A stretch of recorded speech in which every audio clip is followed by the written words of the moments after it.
Wild, mysterious depths of Brittany, France sits an old abandoned shack. Surrounded by ancient oaks and home to all manner of forest dwellers, it is here that we meet to share our stories. So pull up a seat, swing that light, grab your favourite beverage as we share another tantalising tale in the freaking shack.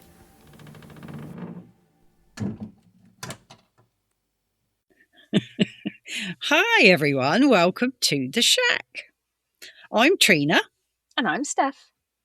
And it's lovely to have you back with us again, doing another episode, which I can't tell you about because I've got my phone with my notes on the wrong thing. You see, she's off to a good start already, folks. I did Looking try. good. We're talking about fairies and the fae. We are. And look, the light has a new battery in it. And it makes, look, pretty Well, buttons. it makes light. It's a light. It's Well, yeah, but its job. It has one job, is to be a light.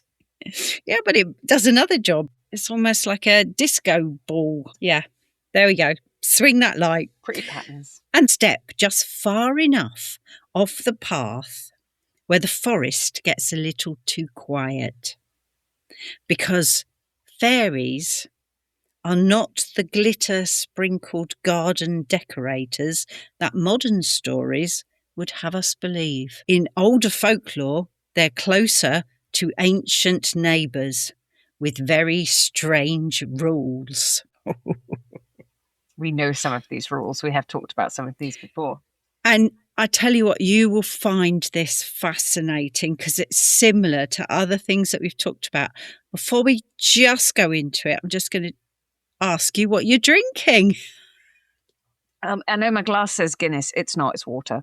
But I do have a second beverage today because one is for hydration and the other one's just because it tastes nice because I've got a little bit of spiced rum. Oh my goodness. You're showing off. I've got I know. a very pale, no sugar squash because it is rather warm. It is a bit of a warm one today. It has been a week, to be fair. So, yes, also keeping hydrated here as well. It is. So, the term fairy actually comes from the Old French fae or fairy, which referred more to a place or a realm than a species.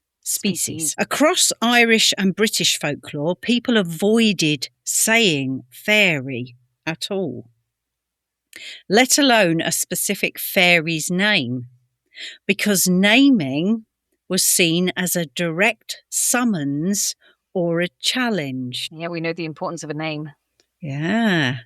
In Irish tradition, the fairy host was so feared that people used euphemisms like the good folk, the fair ones, or the gentry. Several intertwined ideas made names perilous. The names equaled power. And many Celtic and European traditions knowing a being's true name gave you influence over it, but it also meant it could find or influence you. Where have we heard that before? He who must not be named. Absolutely. Yeah. Fear of a name. Sorry. Shut up now. Calling a fairy by name was like opening a door that you couldn't close. Fairies in Irish and Scottish lore were not harmless sprites, but powerful, unpredictable beings, tied to the dead, the land, and liminal spaces. Drawing their attention could bring illness, misfortune, and strange encounters. In Gaelic tradition, fairies were addressed only with respectful titles such as Sith, the peaceful people, or the good folk, to avoid offending them. Don't piss off the fairies. Don't piss off the fae. It's not wise. It's not clever. Naming them directly was considered disrespectful, and disrespect invited retaliation. Irish folklore is full of warnings that upsetting fairies could affect your health, your livestock, your home, or your luck. Naming them improperly was one of the many ways to offend them. So think of this as a polite survival strategy. The first little thing, after the naming, they weren't tiny. And they definitely weren't cute. The idea of pretty or beautiful winged thumb-sized fairies is largely a Victorian invention. Earlier tales described them as human size or taller. I heard them said to look like children in the sense of you couldn't tell the difference between a child and a fairy, but you could if they were crying, then they were human, because apparently the fairies don't know how to cry. Right. There are so many different, and it depends where you come from. I don't know where that particular reference came from, but that was what I saw, and I was like, oh, I quite like that. I will come back to that in a little while. So they were human size or taller, pale, luminous, or oddly too perfect. A bit like Mary Poppins. I think is that like a too perfect kind of like Mary Poppins type thing, or is it like an uncanny valley thing? You know, I don't know. What is that? Do you know what I mean? I don't. No. Uncanny valley is a thing. It's it's when something has the appearance of being human, but it's just enough off human to be a little weird. Yes, I think that's the uncanny valley thing. So at least I think that's my understanding of it. Anyway. Yeah. So I get the feeling that it's a little bit more that. So it's kind of like these robots they're bringing out, you know, where they're so human looking that it's just weird, you know. That's the uncanny valley thing. Well, the next thing says, sometimes slightly wrong. Elongated limbs, hollow eyes, and unnatural movements. They could blend in, but something always felt off. Like holding a smile half a second too long. The main size categories in traditional folklore, the very small fairies, a few inches tall. Several Scottish and northern British accounts describe fairies so small that they could dance on reeds and heather. One sighting described them as tiny people dressed in green emerging from a knoll at sunset. Another reported a fairy only 6 inches tall, dressed in red with a white beard reaching his knees. So a male fairy, that one. I was going to say there's a lot of them actually that there is. We always think of fairies as being female. Yeah, lots. And yet a lot of this it references are referenced around a male. Yeah, yeah, it's interesting. You're going to like this one. The little people, in brackets, child size or half human height. Many British and Scottish traditions describe fairies as half the size of a human, often appearing in groups. Some were described as little people with very dark skin. Do they live in the Shire and have hairy feet? Possibly. Because if they don't, they should. Sometimes intimidating in number. So lots of them. The size category is extremely common in Celtic lore. Small enough to be otherworldly, large enough to be mistaken for humans at a distance. Then there were human-sized fairies. Some fairies, especially the more powerful or noble types, who were believed to be the same height as humans. It was said that fairies could appear as dwarf-like beings, tiny sprites or human-sized figures, depending on the tradition. This includes beings like the Bean Sith or the Banshee. Oh, okay. Yeah, so or Bean Nye, who were often indistinguishable from mortal women until their supernatural nature revealed itself. Okay, that's a bit creepy. Yeah, it is very creepy. It gets creepier. There are changelings and outliers. These were strange exceptions. Changelings were fairy beings swapped for human infants. And these were usually the size of the stolen child, but some accounts describe bizarre exceptions. One changeling was said to be 7 feet tall. Another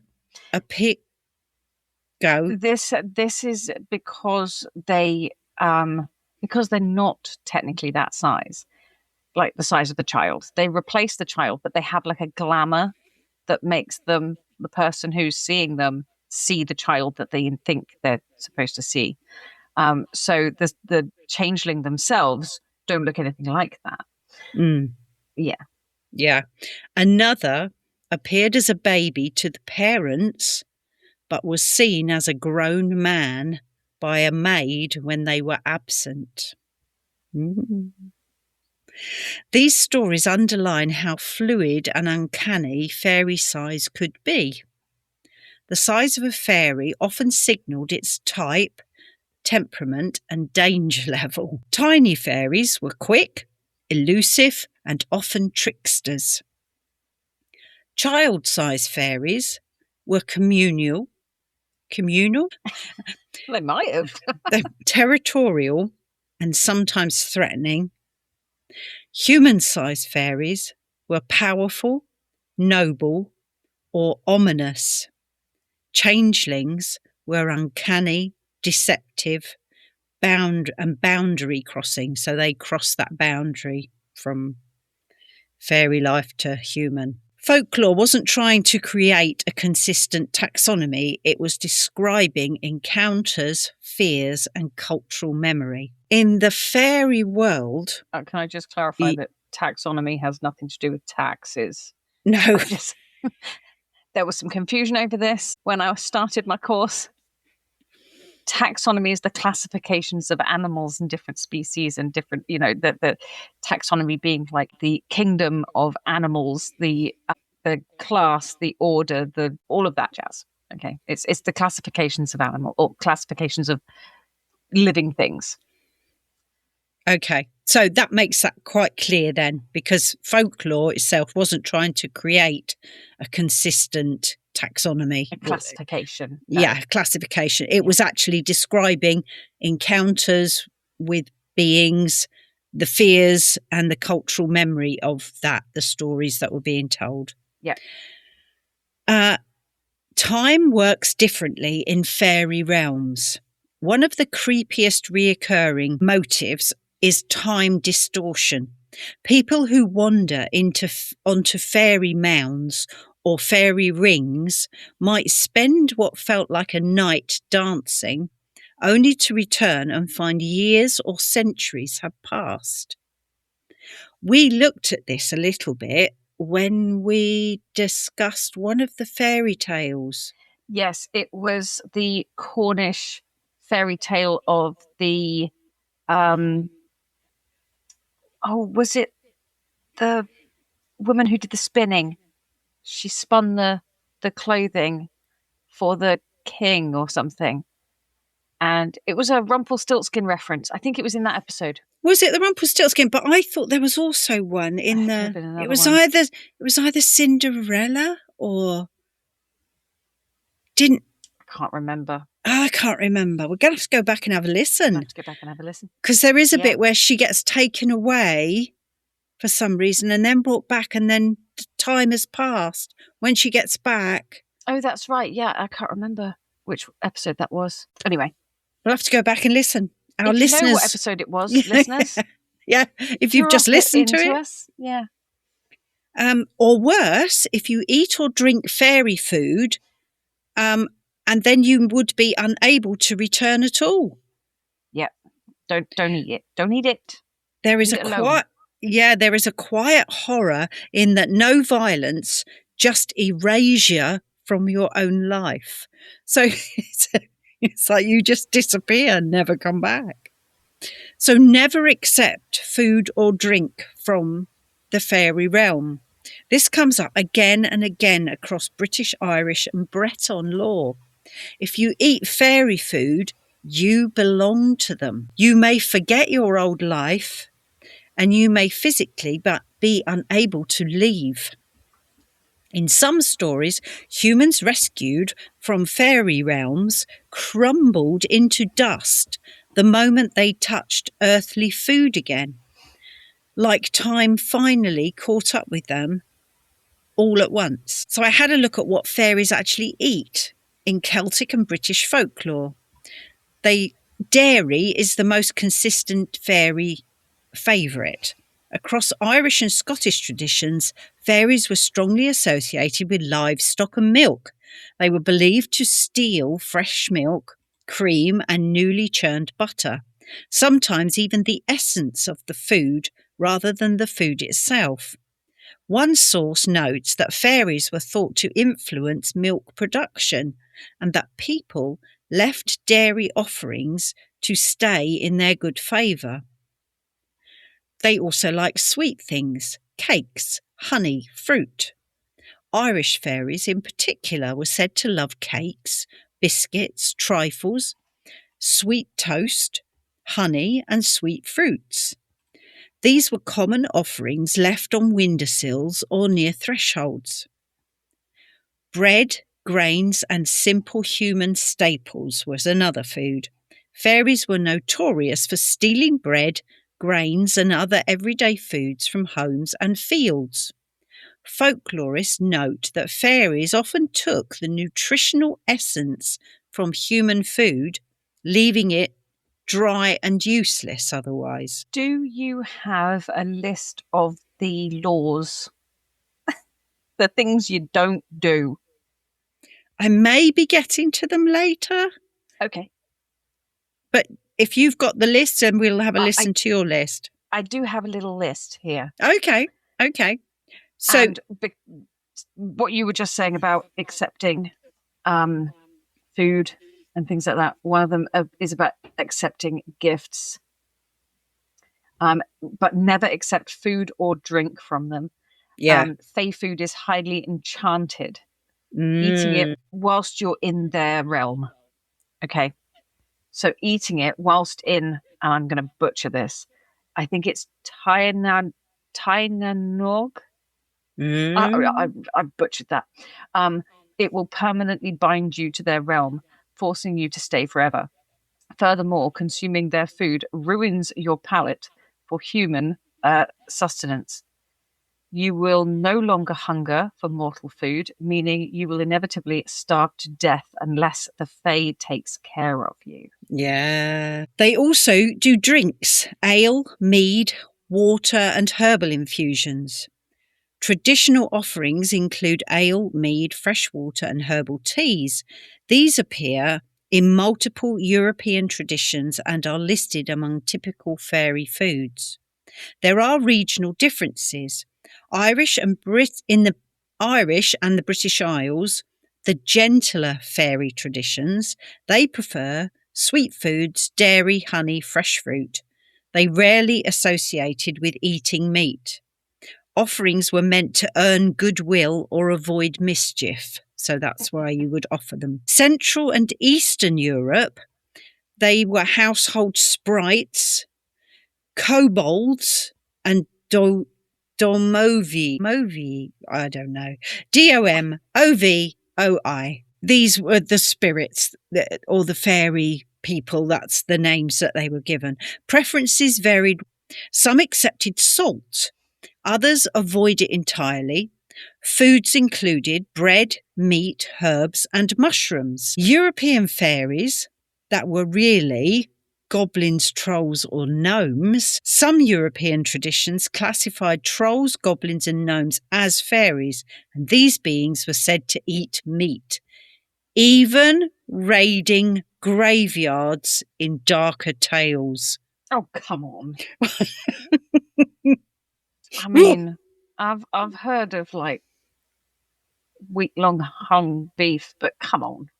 Yeah, that really... I can't even help it. Like, the concept of eating people, right? Let's face it, guys, you don't know where it's been or what it's been eating. You know? But then When the French eat snails, they flush them first. Like, they feed them on like a strict diet to make sure that all the badness that they've been eating beforehand is all gone. But I suppose if you're a troll or a goblin... maybe you don't care. Maybe you don't care. Yeah, bit of extra flavour.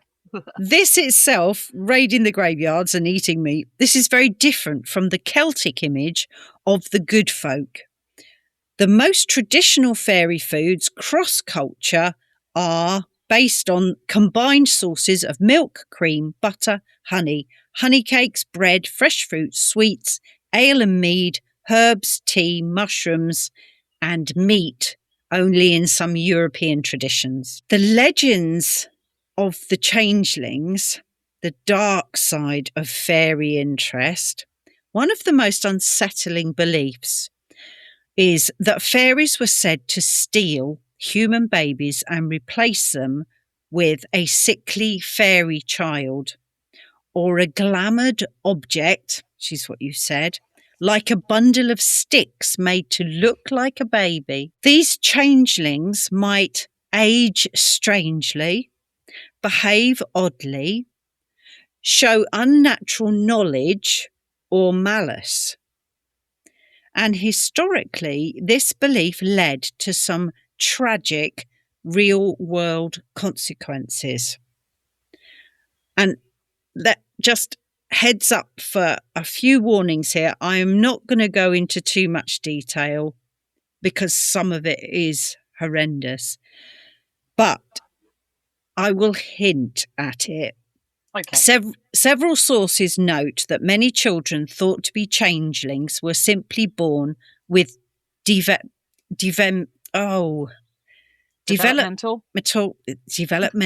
conditions. Yeah. Well, this is very similar to people that have had things like epilepsy in history, and that they were suddenly considered to be possessed, or yeah. Do you know what I mean? So again, this is where I don't know isn't an option. We have to put a solution in there somewhere, and therefore demons, or therefore changelings, or and it's crazy how history does that. How people do that over history. So children with illnesses, disabilities that families could not explain. Modern scholars argue that changeling stories often arose as attempts to explain conditions like autism, physical deformities, or chronic illness. Oh. Because the child's behaviour or appearance changed suddenly or never matched their expectations, families believed the real child had been taken. This misunderstanding often led to neglect, fear, or even violence, because parents thought they were dealing with a supernatural imposter rather than a sick child. Just awful, isn't and it? it is heartbreaking. Some of the things we're obviously leaning towards certain treatments towards children, and where it's also where these kinds of treatments are then somehow justified. Because that's not my child. How absolutely world breaking that is for the child. Yeah, and some of these, even imagine, these treatments were done to justify forcing the changeling to reveal itself. Make tea in an eggshell. There you go. That's a great way. Great way. They can't stay there. That's it. Yeah, nice and simple. Yeah. So some traditions claimed treating your children like shit. Just stop it. Some traditions claimed a changeling could be forced to speak, laugh, or flee if certain things were done to it. Make tea in an eggshell. See? That's it. But I'm not going to go into some of the things that were done to some of these children. This belief led to numerous cases of actual child physical abuse. Violence. Yeah. As parents attempted to prove that the child was not human. These were not fringe practices. They appeared repeatedly in lots and lots of historical accounts. Folklorist D.L. Ashliman argues that in pre-industrial Europe, a family's survival depended on every member contributing.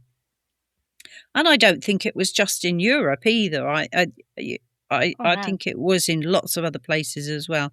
A child who was chronically ill or unable to work could be seen as a threat to the family's survival. He notes that changeling tales often mention the child's ravenous appetite, suggesting that some families viewed such children as an unbearable burden, and that infanticide was sometimes the tragic outcome. Oh, my life. Masked by the changeling narrative. Yeah.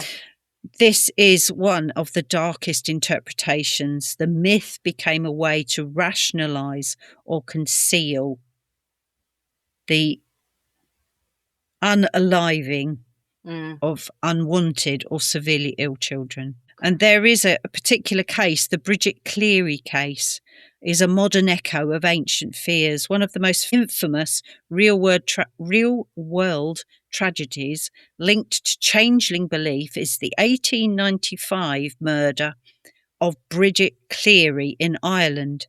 Her husband and relatives believed that she had been taken by fairies and replaced with a changeling because she became ill and behaved strangely. She was extremely badly treated and ultimately unalived in an attempt to drive out the fairy. This case is widely discussed in modern folklore studies as a chilling example of how deeply these beliefs persisted. If anyone has ever watched Outlander, I'm sure a lot of our listeners will have. The series Outlander, there is a part in that where Claire, one of the main characters, who is she's a nurse, and trains actually to be a doctor eventually, but she is a nurse and she gets involved in trying to save a child that's been placed in a tree and left because they're trying to send the changeling back. And she realises that the child is just poorly and just, yeah. So, yeah, it's depicted in that a little bit. Some stories describe mothers forced to work immediately after childbirth, leaving infants unattended in fields or homes. One German... America. Sorry. Yes. Maternity leave is a right. It's a right. And it may not be for you, but it is for the child. Yeah. Okay, I'm shutting up. But it is for you too. Yes, sometimes you do need to heal a bit after having children. Oh my goodness, not just physically either. You know, it should be a right for the relationship between you and your child. That should not be underestimated. Yeah. And I digress. Yeah, you can very much get on a soapbox. On your little soapbox, yeah. I've put my soapbox away now, I'm done. Yeah. Thanks. One German tale recounts a new mother who had to harvest hay only a week after giving birth. When she returned, her baby's behaviour had changed. Now, I wonder why. Maybe she was like starving hungry or didn't feel an attachment to the mother, was being left in wet nappies. I don't know. But it had changed so drastically that she believed it was a changeling. These accounts reflect postpartum exhaustion, lack of support, harsh labour demands, and grief and guilt. Folklore beliefs became a way to explain trauma that had no safe outlet. So let's just brush off all of that for a minute. I'll tell you what. Do you know what? Let's have something nice. Let's sandwich it between something nice. Sandwich it. Tell me something nice about fairies, will you? Okay. So I'm going to tell you just a couple of nice fairy stories that are out there. So we have the first one I have here. Oh, hang on a minute. I'm not at the top of the page. First one I have is Tweeny Bunting. Tweeny Bunting. It's a short tale of a lost fairy. It's a little lost fairy in the land of snow. And he takes a job with Jack Frost painting snow pictures on the windows for the children to see in the morning. It's adorable. I love it. I have a Hans Christian Andersen tale, which is called The Elfin Hill. And that is an invitation is sent by a raven, a grand banquet of frogs, and an old goblin in search of a wife. There you go. And the most adorable one of all. And there's a few more on here. So if we've got any more heavy tales, we might enter these in later. Okay. But the sea fairy and the land fairy. And it's two quarrelling fairies that have to they are quarrelling about whose land is best, whether it's great to live on the land or it's great to live in the sea. And they have to consult the sea anemone, who technically lives in both. So so they take him three treasures. They take him three treasures, and he has to choose which one of them is the best place to live. I won't tell you how it ends, but I will tell you that the sea fairy was called Laughing Sapphire. Oh, wow. Yeah. And the land fairy, Sweet of the Mountain, he's called. Aww. That is so adorable. Cool. And it's a really, really lovely story. Anyway, they, I think, are very much aimed at children, but beautiful. Yeah, it's two quarrelling fairies, a sleepy anemone, and a rainbow in a shell. Very nice. Yeah. There you go. And that's a story from Fairyland. There you go. There we go. That's a nice little sandwich there in between. Yes. Yeah. I'll just continue to sandwich these in. Okay. Well, I've got the other bit of bread now. Okay. Go on then. Fairy rings aren't just pretty mushrooms. Sorry, folks. Those perfect circles of mushrooms, beautiful, but traditionally must be avoided at all costs. I've got a rule here. This is one of the rules, is to never stand in a fairy ring. And the reason's here. So fairy rings are rings of mushrooms growing where a tree has died. They are dimensional portals created by highly powerful fae. Standing in one is a fatal mistake. You may become trapped in the ring where time suffers massive time slips all over the place. Yeah. Centuries pass outside while seconds pass inside. Yeah. You may be teleported to their world. And again, I'm not going to butcher that name again because we're not going to do that. As a prisoner, or the portal's creator may simply kill you for trespassing. There you go. Yeah. It's just bad. It's just bad. Don't do it. It's just Don't stand bad. in them. It's exactly what I've got down here. Portals. Oh, is it? Yeah. No, that's absolutely fine. And it's also sometimes places where fairies danced at night. But it is their realm. And it's best not to trespass. And don't join a fairy dance. That's another rule. Yeah. Is if you hear music in the woods, it is best to plug your ears and walk away. Yes. Their music is designed to ensnare. They ensnare the mortal mind. There you go. If a humanoid joins their dancing, they won't be able to stop until they die of exhaustion. That's or right. Their feet wear down to the bone. Yeah. Plus, time moves much slower during the dance, meaning centuries could pass outside. Yeah. Don't do it, folks. Don't do it. Even today, in parts of rural France and the UK, people will still walk around a fairy ring rather than through it. Okay, I have something special here. Now, people have seen, if they've watched my TikToks, they will have seen this. This is called a witch's key. It is made it's a real key. If you're listening to this, you'll have to go on the socials and have a look, because I'll try and put a photograph on. Or if we show the video of this, it will be on YouTube. It'll be on YouTube. Yeah, you can go to YouTube and go to our channel and have a look. But this is our witch's key, which I keep on the door to the shack. Which I keep on the door. Which I keep on the door. Which. And it is an iron key. So iron is a great fairy repellent. It's also one of the rules, because they do say to never carry iron. And that's only because it annoys them, because it messes with their mojo. It does. The Fae despises iron. It disrupts their magic and burns them, acting similarly to how I can't even say that. Dimertium? Don't know. Dimertium? I don't know. Whatever. I'm sure somebody out there is telling me exactly how to say it, and I can't hear you. I'm sorry. Please send us a voice note. Yeah, so how that particular thing affects mortal mages.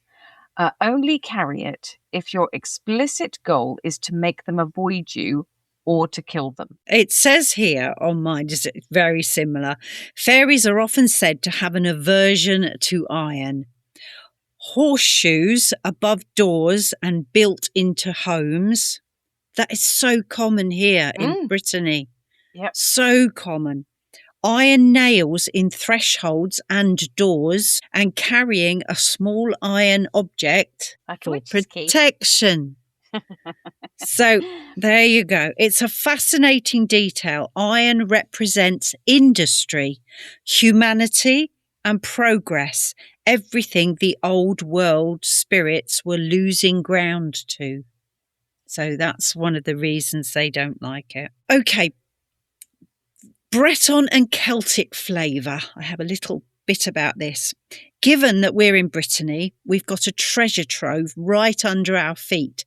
And this is where Steph and I were talking about the possibility of us going out and actually doing some videos out in real Brittany and finding out about these fascinating little folks, Breton fairy type beings called the Corrigans. So the Corrigans are Breton's fairy-like beings. They are mischievous, seductive, and dangerous.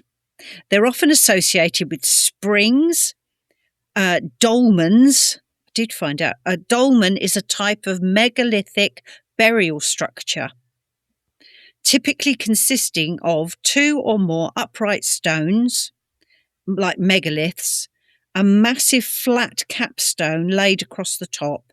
Originally, it was covered by earth or smaller stones to form a burial mound, most of which has eroded away today. So that's got another name, hasn't it? Is it a tor? I'm not sure. It might be in Cornish. Yeah. Might be in Breton. I don't know how to spell it. That's the thing. Tor is normally T-O-R or T-O-R-R. But that's normally something, I don't know. No, it's not what I'm thinking of. Oh, for heaven's sake, what is it? Steph doing her research there. I'll carry on a minute. Yes, carry on. They're often associated with springs, dolmens, and ancient stones. They are known to lure travellers at night or guard hidden treasures. They are beautiful from afar, but unsettling up close. I wouldn't get too close. The Corrigans are not necessarily evil in a simple sense. They are otherworldly, and they are bound by rules that humans don't fully understand. So it's a bit like the rules that Steph's been telling you about. I got some more of those, so we'll cover some more in a minute. Yeah. Quite. Coit is the word I was looking for. I'm so sorry. I feel all accomplished now because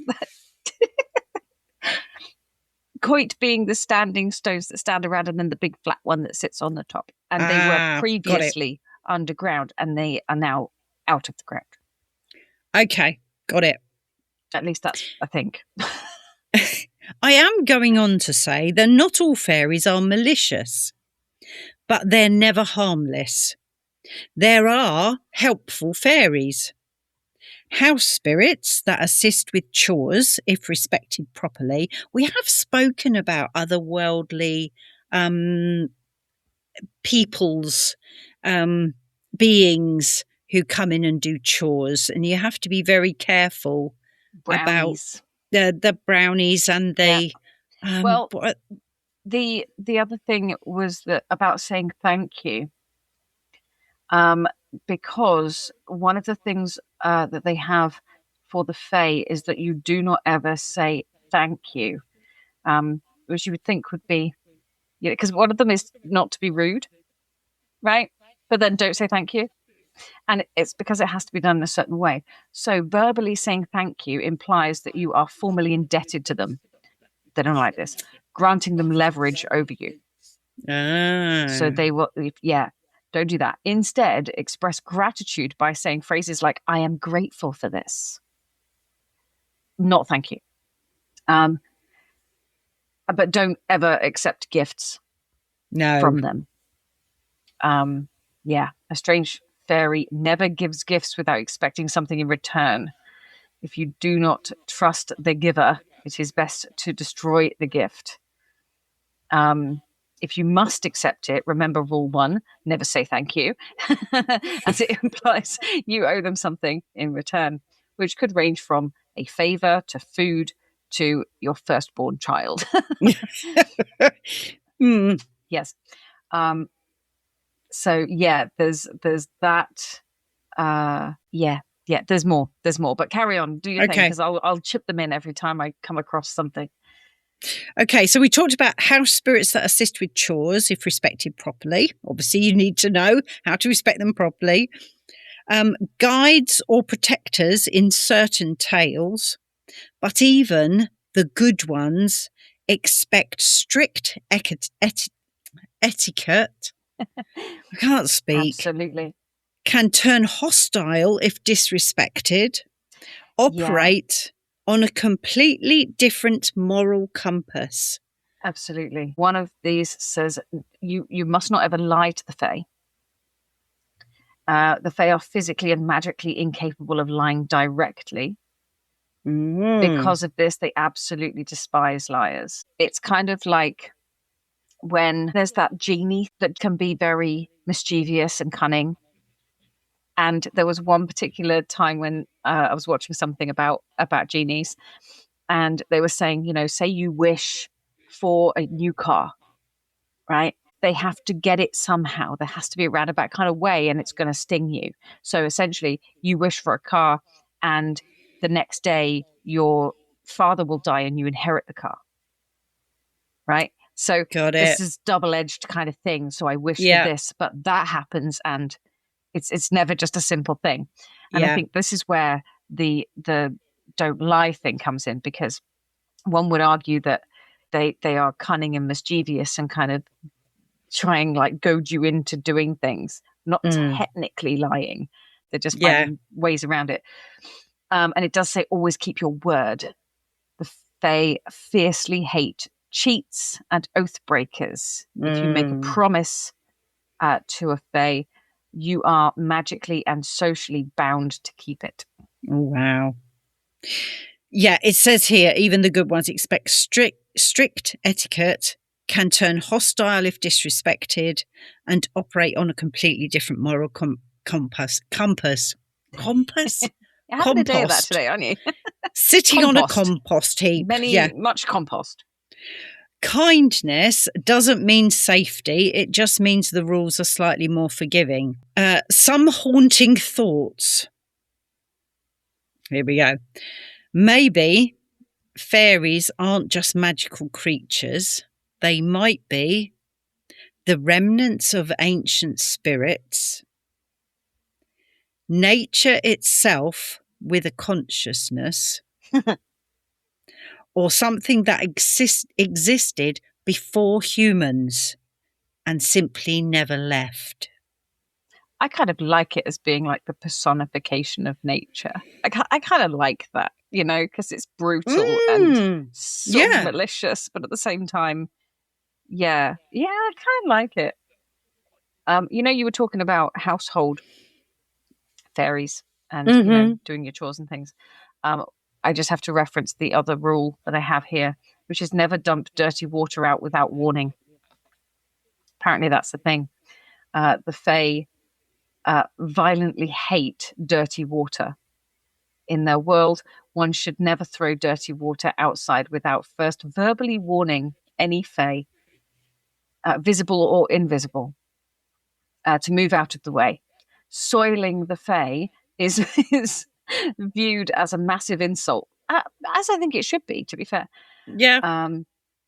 The societal equivalent to spitting or urinating on them, and can cost you your life. Ooh. Yeah, don't upset the fairies. Do not piss off the fairies.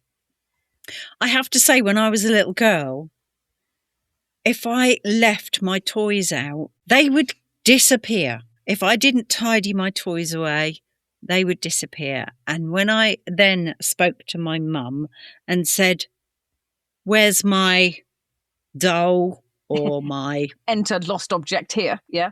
Yeah, enter any lost object at all, she would say, "Did you put it away?" And if I said no, she would say, "Well, then the fairies have got it. They've taken it." God, I hated those fairies. Do you know, the only time I remember as a child being told about the fairies in growing up was when you'd done something shitty to somebody, and then you'd like trip up the stairs, or you'd stub your toe. Absolutely. And it was like, oh, fairies got you. Fairies got you. Yeah. And the fairies got you back. It's almost like karma. Yeah. Yeah, the karma fairies. You do something to someone else, and the fairies will get you back. Yeah. So I was very, very wary of fairies as I grew up. So while we're talking about being wary of fairies, fairy waries, scary fairies, wary of fairies. Oh dear, it's only going to get worse. So another couple of rules that I have here is never brag about your interactions with them. Oh, okay? They value privacy and secrets above all else. If you boast about dealing with them, you have to boast about it. Oh no, I don't. Never you will be boast about it.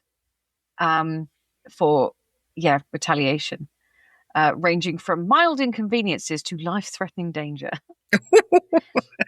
Or one of the things that they don't like as well is to be spied on, or if you try to capture their likeness without their permission. Oh. Yeah, observing them from the shadows or attempting to paint or draw them without their explicit permission is considered highly rude and deeply taboo.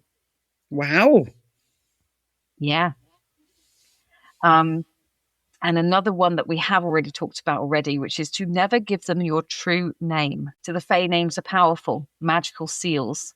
Giving a Fae your true name, full name, grants them direct power and partial control over you. Always use a made-up name or a nickname.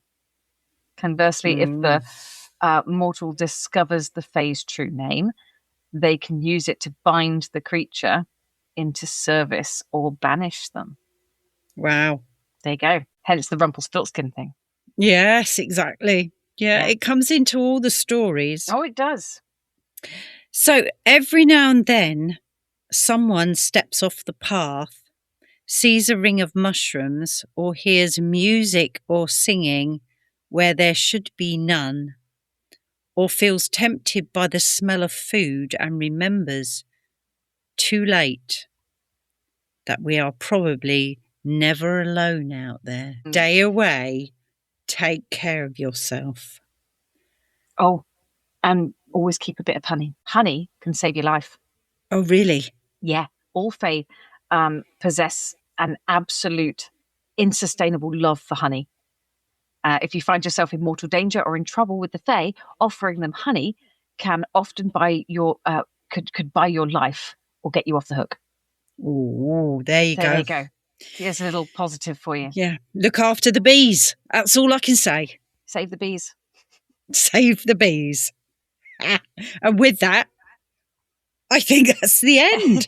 I think we've talked a lot about fairies. If anybody has any experience or stories or anything at all, we have had the most amazing chaps send us loads of stories. So we have got quite a few to share with you. We are going to be sharing them periodically, I think, for a little while. Every now and again, I think we're going to do another listener story. Yeah. So that'll be good.